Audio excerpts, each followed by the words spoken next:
하나님 말씀 학개서 2장에서 보시겠습니다. 학개서 2장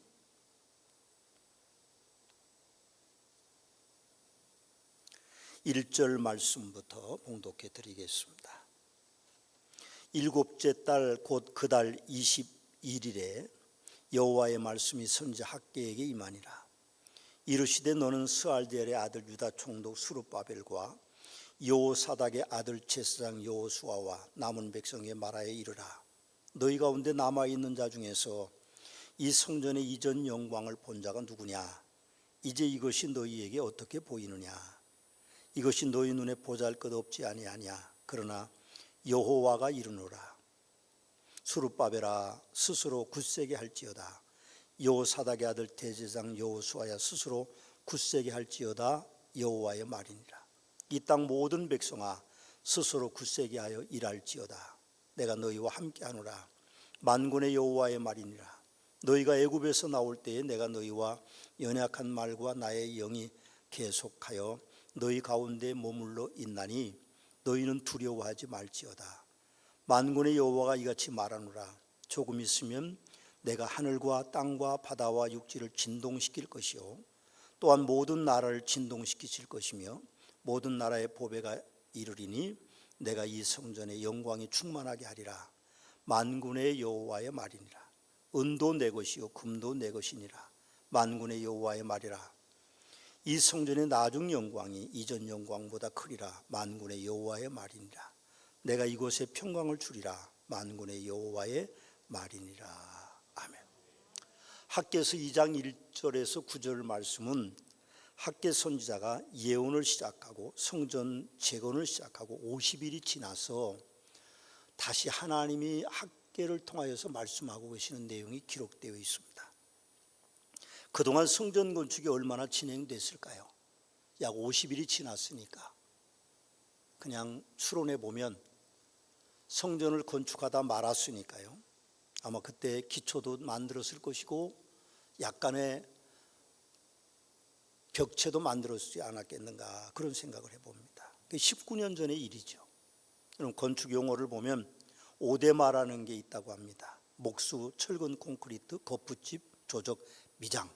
이것 중에 어디까지 공정이 진행되었는지는 몰라도 공정이 계속될수록 이스라엘 백성들의 눈에 비치는 스룹바벨 성전은 초라하기 이를 데 없는 성전이었습니다. 그것은 솔로몬 성전을 보았던 나이 많은 사람들이 보면 그 규모나 그 아름다움이 이루 말할 수 없이 초라했겠죠. 당연히 감독하는 스룹바벨과 여호수아도 마음에 큰 부담이었을 것이고 백성들도 마음에 큰 부담이었을 것입니다. 어쩌면 또다시 성전을 건축하는 일들을 멈춰야 될 수도 있을 것입니다. 당연히 감독하는 스룹바벨과 여호수아는 더 큰 걱정이 있었겠죠. 그때 하나님께서 선지자 학개를 통하여서 여호와가 이르노라. 스룹바벨아 스스로 굳세게 할지어다. 여호사닥의 아들 대제사장 여호수아야 굳세게 할지어다. 여호와의 말이니라. 이 땅 모든 백성아 스스로 굳세게 할지어다. 굳세게 일하라. 그렇게 말씀하셨습니다. 제가 서문학교에 부임한 이후에 성전 건축을 2번 했습니다. 물론 이사는 4번 했습니다만, 그러나 성전을 건축할 때마다 참 어려움이 많았습니다. 그때마다 하나님께서 우리 집사람의 꿈을 통하여 저에게 용기를 주곤 하셨습니다만 2번이나 성전을 미리 매각했는데 성전 건축이 진행이 되지 않았기 때문에 이사하는 문제들과 여러 가지 부작용이 많았고 가진 돈이 없었기 때문에 우리 교회가 어려움이 많았습니다. 또 우리가 이곳에 이주한 이후에도 또 새로운 성전 건축을 위해서 많이 애가 쓰기도 하고 계약했다 물려주는 일들도 있었습니다. 그러나 그럴 때마다 제 마음은 탔지만 안타까움이 있고 어쩌면 절망적인 상황 속에 있었지만 성도님들에게 설교에 부담을 주지 않기 위해서 겉으로는 전혀 내색하지 않았습니다. 그래서 성도님들은 제가 평안하게 건축을 한 줄로 그렇게 알고 있는 분들이 거의 대부분입니다. 그래서 저는 그 당대의 저의 상황이 충분히 오늘 학계 선지자가 선포하는 그 시대와 비슷하다고 생각합니다. 뭐 꼭 그렇지는 않겠지만 그와 같은 상황이었을 것이다. 저는 그렇게 생각하고 조금 스룹바벨과 여호수아의 심정을 알 수 있을 것 같습니다. 그때 하나님께서 저에게 그렇게 마음에 말씀하셨어요. 배목사야, 이건 네 일이 아니다. 네 일이 아니라 내 일이다. 그렇게 말씀하셨습니다. 그렇게 하셨는데도 학계 선지자는 그 백성들이 절망 속에 있는 것 같을 때에 다시 스스로 굳세게 할지어다. 스스로 굳세게 일할지어다. 내가 너희와 함께하노라. 만군의 여호와의 말이니라. 그렇게 말씀하고 계십니다. 성전을 건축할 때마다 여러 번의 고비가 있었습니다. 설계하는 부분부터 시작해서 설계를 변경하는 일들, 그런 일이 있을 때마다 저는 학개서와 그리고 이제 여러 스가랴 선지자나 그런 말씀들을 상고해 봤습니다. 너희와 언약한 말과 나의 영이 계속하여 너희 가운데 머물러 있나니 너희는 두려워하지 말라. 만군의 여호와가 이같이 말하노라. 조금 있으면 내가 하늘의 땅과 바다와 육지를 진동시킬 것이고 또한 모든 나라를 진동시키실 것이며 모든 나라의 보배가 이르리니 내가 이 성전의 영광이 충만하게 하리라. 만군의 여호와의 말이니라. 은도 내 것이고 금도 내 것이고, 그렇게 8절에 또한 말씀하고 계십니다. 얼마나 그들이 재정적인 어려움을 겪고 있으면 하나님의 말씀이라고 하시면서 은도 내 것이고 금도 내 것이라고 말씀하셨겠습니까? 저는 서머나교회 건축을 지금도 되돌아보면 하나님의 말씀은 옳다고 생각합니다. 그래서 아멘이라고 지나놓고 보면 그렇게 외칠 수밖에 없습니다. 하나님은요 공평하신 분이십니다. 오늘 3절에 보니까 너희 가운데 남아있는 자 중에서 이 성전의 이전 영광을 본 자가 누구냐? 이제 이것이 너희에게 어떻게 보이느냐? 이것이 너희 눈에 보잘것없지 아니하냐? 그렇게 말씀하십니다. 돌아와서 포로에서 성전 건축을 시작해서 성전을 짓고 있지만 이전 영광 솔로몬의 성전을 본 백성들에게는요 그 스룹바벨 성전은 보잘것없는 것이었습니다. 하나님도 알고 계셨죠. 그래서 이전에 너희가 이전 영광을 본 사람들 이게 어떻게 보이냐? 너희 눈에 보잘것없지 않냐? 그렇게 말씀하는 겁니다. 더구나 바벨론 제국에서 돌아온 백성들이 보기에는요 바벨론 땅에서 본 바벨론 신전에 비교하면 몇백 분의 1밖에는 안 됩니다. 솔로몬 성전이 아무리 아름다워도 바벨론 제국의 그 신전의 탑과 그 위치를 지금도 가서 보면요 상대가 안 됩니다. 그런 신전을 보다가 돌아온 그 사람들이, 솔로몬 성전을 보았던 그 사람들이 기쁘기는 기뻤습니다.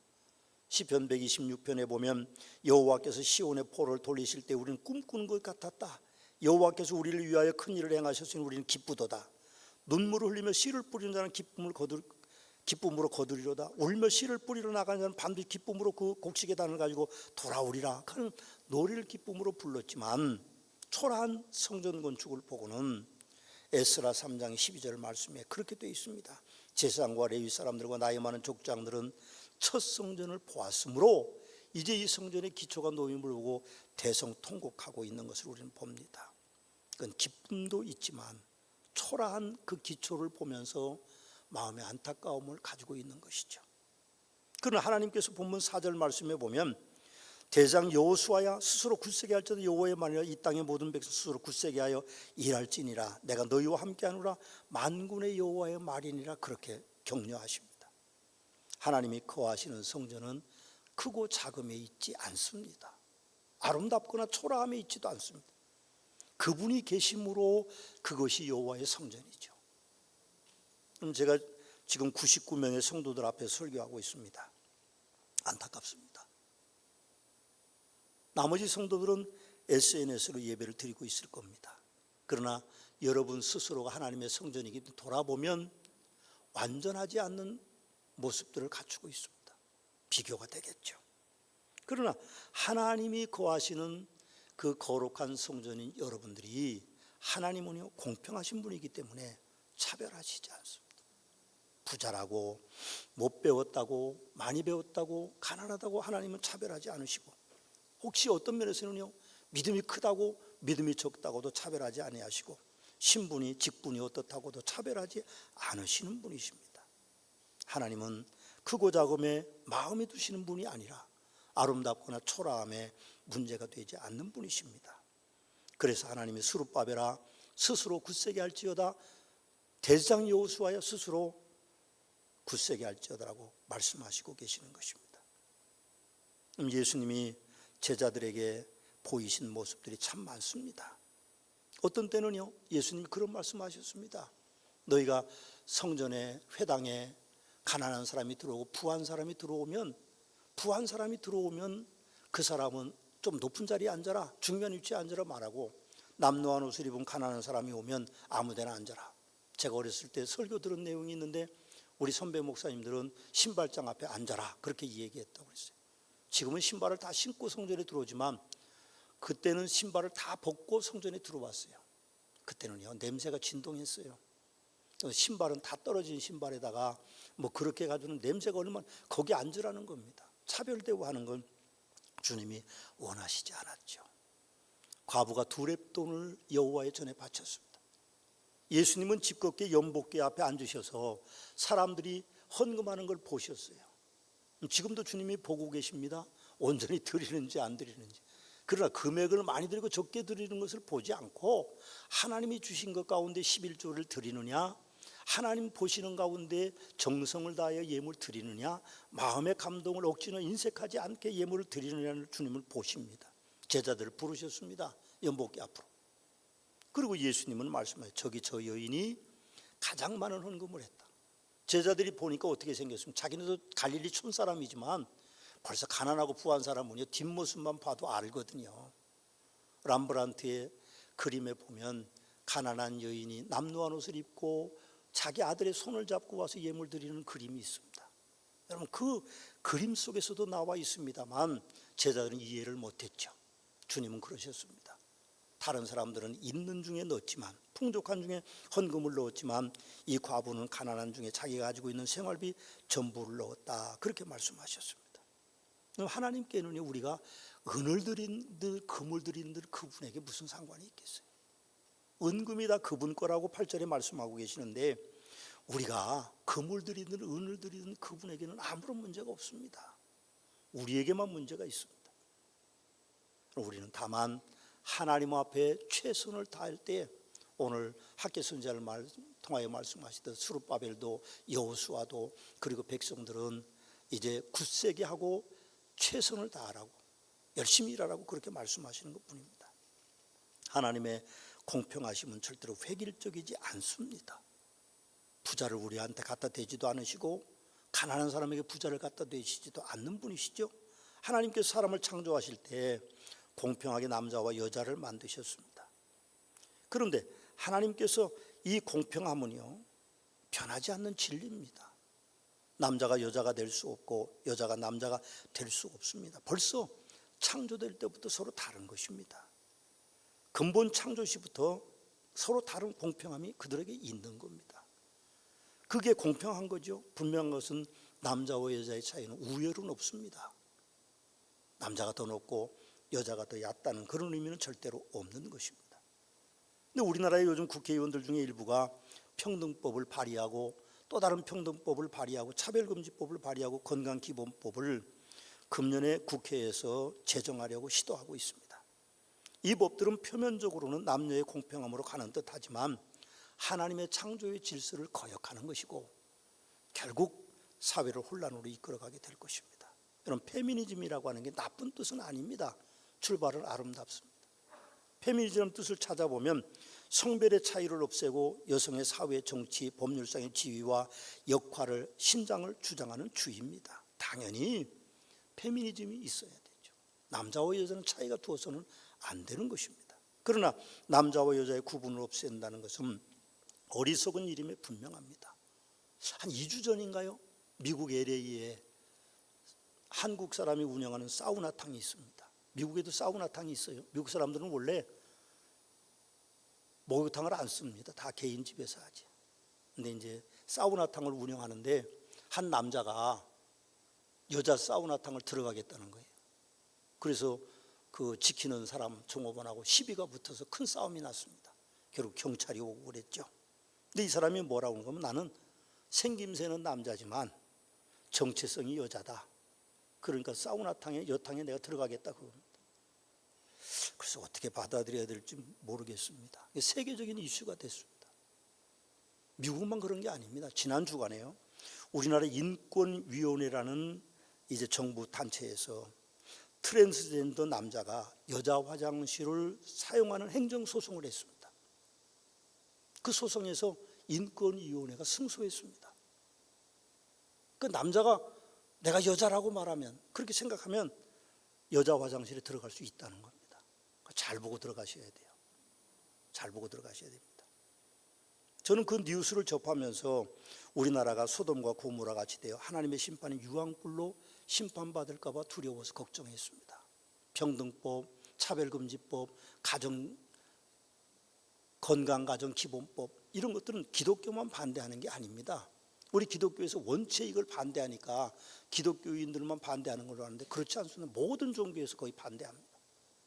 그리고 우리 국민들 가운데 76.6%가 이 법들을 반대하는데도 지금 국회의원들 중에 일부는 그것을 제정하려고 시도하고 있습니다.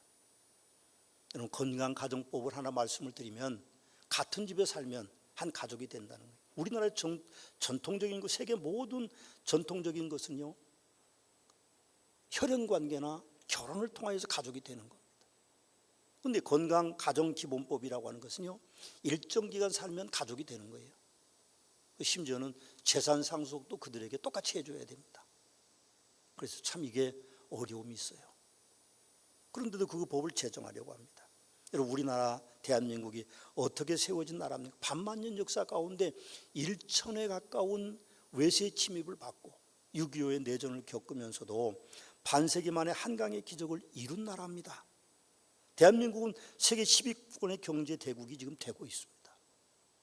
제가 TV 프로그램을 몇 가지 즐겨보는데 특별히 토요일 날 아침에 하는 황금 연못을 즐겨봅니다. 나 늙었으니까 노인의 삶은 어떨까 그러고 봐요. 출근하는 시간에 맞물려 있어서 보다가 샤워하다가 다시 가서 보고 끝나면 못 보고 그렇게 합니다만, 지난주에는요 시니어들이 토크쇼를 해요.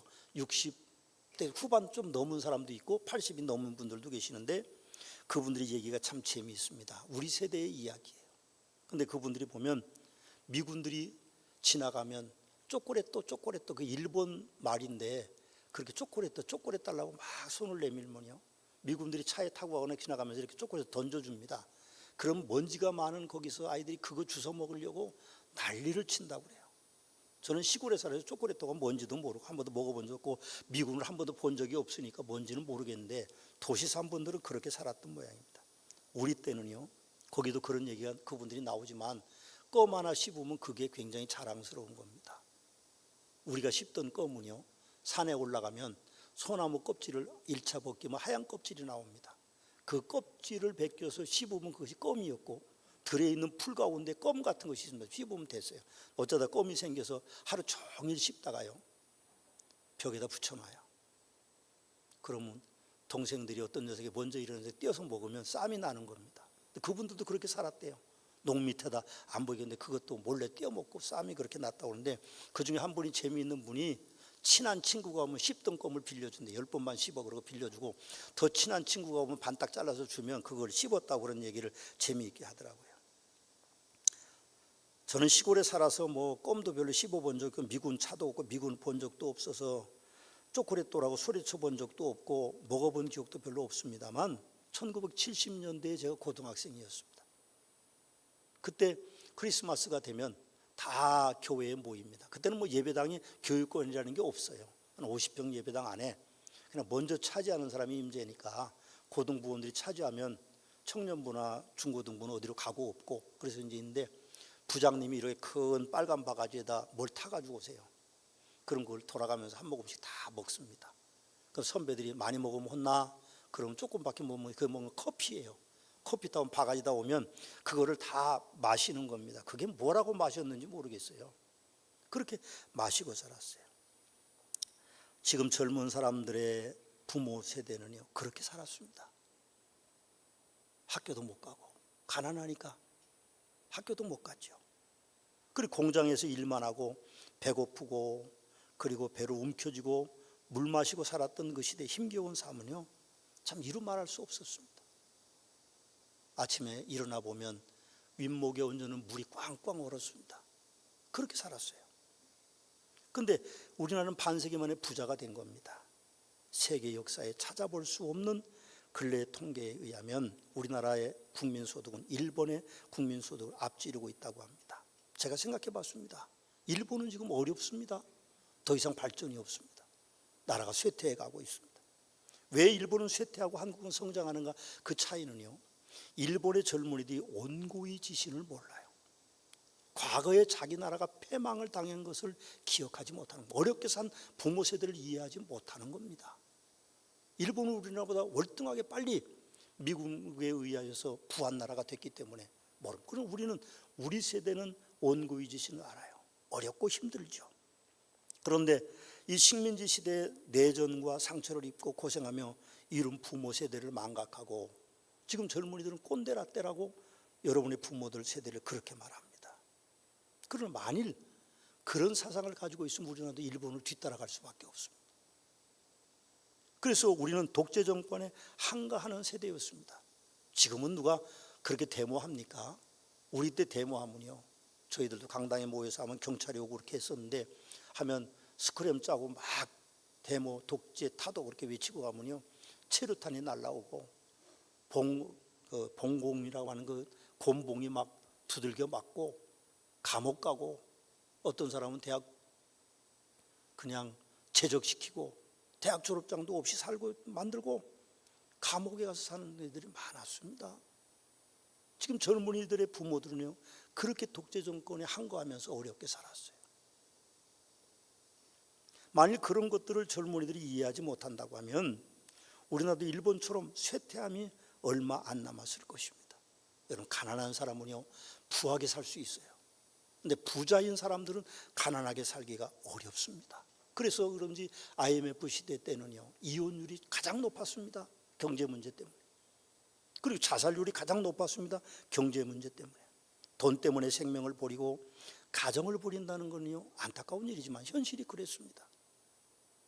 우리 하나님을 믿는 그 성도들은 혹시 가난하게 살더라도 자족하면서 살 수 있고 곧 임재하는 천국을 그리며 이 땅에 고난이 있어도 행복하게 살 수 있었기 때문에 잘 견딜 수준은 있을 거라고 생각합니다. 우리나라는 광복 76주년을 맞았습니다. 일본의 식민지 36년 동안 우리 선조들의 독립운동은 끊이지 않았습니다. 1919년 3.1 독립운동 때는요, 33명이 독립선언문을 발표했습니다. 선언했죠. 그 중에 16명 이상이 기독교인이었습니다. 그러나 일본의 무자비한 탄압만 우리는 당할 뿐이었죠. 그렇게 세월이 무심히 흐르더니 1945년 8월 15일 갑자기 일본 천황이 나와서 항복을 선언했습니다. 광복절이 그래서 생긴 겁니다. 하나님의 은혜죠. 물론 우리 선조들의 피 흘린 투쟁들도 있었지만 그렇게 해서 우리나라가 해방된 것이 아닙니다. 결국 하나님께서 우리나라를 자유로운 민족으로 나라를 만들어 놓으신 것이죠. 역시 하나님의 은혜입니다. 역시 역사는 하나님께서 주관하시고 있다는 걸 우리는 증명하고 있습니다. 지금 광복절이 내일이 대체 휴일이라서 아마 노르니까 굉장히 좋을 건데 쉬는 날이 아니라 나라를 걱정해야 되는 날입니다. 지금 누가 광복절을 그렇게 크게 생각합니까? 크게 생각 안 합니다. 현실이 중요하다고 생각하죠. 광복절 노래가 있습니다. 흙 다시 만져보자. 제가 이거 하도 오랜만에 부르니까 잘 못 부르겠더라고요. 바닷물도 춤을 춘다. 기어이 보시려면 어른님 번님 어찌하리. 이날이 40년 뜨거운 피 엉긴 자친이 길이길이 지키세 길이길이 지키세라고 하는 광복의 노래가 우리나라에 있다는 걸 기억하셔야 됩니다. 또 하나님께서 학개 선지자를 통하여서 성전 재건에 최선을 다하라고 하십니다. 4절 말씀을 보시죠. 그렇게 되어 있습니다. 여호와가 이르노라 스룹바벨아 스스로 굳세게 할지어다. 여호와 사닥의 아들 대제장 여호수아야 스스로 굳세게 할지어다. 여호와의 말이니라. 이 땅 모든 백성아 스스로 굳세게 하여 일할지어다 하고 그렇게 말합니다. 어떤 성도님들은 성전은 율법 시대 유물로 생각합니다. 물론 예수님께서 말씀하신 대로 부활하신 이후에 예루살렘 성전이 다 허물어졌고 3일 만에 세우신 것이 그리스도의 몸인 교회입니다. 고린도전서 6장 19절 말씀해 보면 성도의 몸이 성령의 전이 됐습니다. 그러나 율법 시대가 지나가고 복음의 시대가 열렸다고 성전을 장소관이 영적인 것으로만 이해한다는 것은 완전한 신앙은 아닐 거라고 생각합니다. 예수님의 명하심을 따라서 이제 전파되는 모든 곳에 교회가 세워졌습니다. 교회라는 원래 단어는 에클레시아라고 하는 말인데 그 말의 뜻은 세상에서 불러냄을 받은 사람들의 모임이라는 뜻입니다. 근데 그들의 모임이 당연히 공간이 필요했습니다. 그래서 교회들이 곳곳에 세워지기 시작했던 것이죠. 성전인 교회가 오늘 골로새 3장 16절 말씀해 보면 그리스도의 말씀이 너희 속에 풍성히 거하여 모든 지혜로 피차 가르치며 권면하고 시와 찬송과 신령한 노래를 부르며 감사하는 마음으로 하나님을 찬양하는 것이라고 말씀하고 있는데, 그렇게 하자면 자연히 공간이 필요했고 그것이 형태로 보이는, 우리 눈으로 보이는 교회가 됐던 것이죠. 그런데 학개 선지자는 내가 이 성전의 영광이 충만하니라 만군의 여호와라 말하고 하는 그 말씀이 오늘날 교회에도 적용된다는 걸 우리는 알아야 돼요. 여러분, 2주간 동안 우리는 집에서 예배를 드리고 그랬습니다. 어떠시던가요? 교회 와서 예배를 드리는 것과 집에서 핸드폰이나 TV로 예배 드리는 차이가 어디에 있던가요? 은혜가 크지 않죠? 여러분, 교회 와서 예배 드리는 게 은혜가 큽니다. 저는 얼마나 힘들었겠어요. 교인들이 없이 설교한다는 것이 얼마나 힘들었겠어요. 그래서 여러분들이 들어보면 설교가 짧았어요. 그렇게 흥이 나지 않습니다. 물론 하나님의 말씀을 준비해서 하지만 생각해 보면 그런 것들이 다 하나님의 은혜입니다. 그래서 우리는 교회를 소중하게 여겨야 된다는 것입니다. 골로새 1장 18절 말씀을 봉독합니다. 그는 몸인 교회의 머리시라 그가 근본이시 죽은 자들 가운데 먼저 나신 이시니 이는 친히 만물의 으뜸이 되려 하심이라. 아멘입니다. 교회는 그리스도의 몸이고 교회는 우리가 잘 섬겨야 될 하나님의 성전입니다. 그 성전을 통하여서 하나님은 놀라운 축복을 학개에게 하고 있습니다. 9절 말씀에 보면 이 성전의 나중 영광이 이전 영광보다 크리라 그렇게 말씀하십니다. 그게 가능한 일일까요? 성전이 이전 성전에 비하면 초라하게 지금 지어져 가고 있는데 나라는 식민지로 남아있고 백성들은 탄압당하고 여전히 가난한데 하나님 뭐라고 학개를 통해서 말씀하십니까? 이 성전의 나중 영광이 이전 영광보다 크리라 만군의 여호와의 말이니라 그렇게 말씀하고 계신다고 하는 것입니다. 그러나 저는 그 말씀이 옳다고 믿습니다. 하나님의 성전은 그리심산에도 예루살렘에도 아닌 하나님의 나라 곧 신령과 진정으로 예배드리는 곳에 있기 때문에 우리는 하나님의 성전이 복되다는 것을 압니다. 요한계시록 21장 1, 2절을 봅니다. 내가 봄에 거룩한 성 새 예루살렘이 하나님께로부터 하늘에서 내려오니 그 준비한 것이 신부가 남편을 위하여 단장한 것 같더라. 교회가 내려온다는 겁니다. 하늘에서 하나님과 함께 주님과 함께 내려온다는 겁니다. 내가 들으니 보좌에서 큰 음성이 나서 이르되 보라 하나님의 장막이 사람들과 함께 있으며 하나님이 그들과 함께 계시리니 그들은 하나님의 백성이 되고 하나님은 친히 그들과 함께 계셔서 그렇게 말씀합니다. 교회는요 지상의 천국입니다. 그래서 우리는 이 성전의 나중 영광이 이전 영광보다 크리라고 하신 말씀을 믿고 있는 것입니다. 옳습니다. 하나님의 성전은 교회는 하나님의 축복을 받을 수 있는 곳입니다. 9절을 더 봉독하면 내가 이곳에 평강을 주리라 여호와의 말이니라. 이곳이 어디입니까? 하나님의 성전에 평강을 주리라 만군의 여호와의 말이니라 그렇게 말씀하십니다. 성도들은 1년 365일 매일매일 하나님의 성전에 오셔서 기도하시고 하나님의 성전에 오셔서 찬양하시고 하나님의 성전에 오셔서 예배드리시고 하나님의 성전에 매일매일 오셔서 성도들과 교제를 나누어야 됩니다. 매일매일 성전에 오시는 시간들은 결코 헛된 시간이 아닐 것입니다. 학개 선지자가 전하는 하나님의 말씀이죠. 내가 이곳에 평강을 주리라 만군의 여호와의 말이니라. 하나님의 성전 교회에 평강을 주신다고 말씀하고 있습니다. 성전의 역사를 살펴보면 출애굽해서 모세와 백성들이 광야에서 장막 성전을 세운 후에 하나님의 영광이 성막에 충만했다고 기록되어 있습니다. 또 다윗 왕이 하나님을 위하여 성전을 세울 것을 마음만 먹었는데도 하나님께서 다윗에게 뭐라고 말씀하셨습니까? 내 백성 이스라엘 주권자로 너를 삼을 것이고 내 이름을 위대하게 만들어 줄 것이고 내가 모든 원수에게서 벗어나 편히 쉬게 할 것이고 내 수완이 차손 내 조상과 함께 누울 때에 내가 내 몸에서 내 씨를 내 뒤에 세워 그 날을 견고하게 하리라고 그렇게 축복하셨던 것을 봅니다. 솔로몬 성전 때도 마찬가지입니다. 하나님의 성전을 세웠을 때에 하나님의 영광이 구름으로 성전 안에 가득해서 아무도 들어갈 수가 없었습니다. 여호와의 성전은 하나님의 축복이 임하는 곳입니다. 우리는 그래서 교회에 올 때에 그런 믿음을 가지고 와야 됩니다. 하나님 축복해 주신다. 저는 말씀을 마치면서 우리 성문학교의 성도님께서도 하나님의 성전을 사랑하셔서 학계 선자가 선포하는 그 말씀과 동일한 축복을 받는 복된 성도들이 되시기를 주님의 이름으로 축원합니다. 기도하시겠습니다.